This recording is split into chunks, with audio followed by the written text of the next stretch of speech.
Hi, hello mga Inday. Kamusta po kayo? Grabe init dito sa Hong Kong.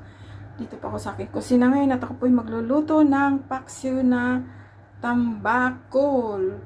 Paksiw na may gata. So, ayan po ang ating isda. Nahugasan ko na po yan ng maigi.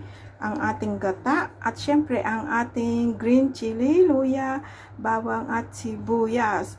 At pagkaluto po niya na syempre lalagyan po natin ng eggplant. Napakalaki po dito ng ang eggplant dito sa Hong Kong. Halos 2 dangkal po ang haba at saka napakalaki po niya. So ayan po, magluluto na po ako. At nilagay na rin po natin ang ating mga pangsahog. Lagyan na po natin dyan sa ibabaw. Ayan na po siya. At ayan na po, at iluto po natin siya ng matagal para lutong-luto. At nilagay na po natin ang ating gata. Ang sunod ko po ay ang talong. Yes, in the talong.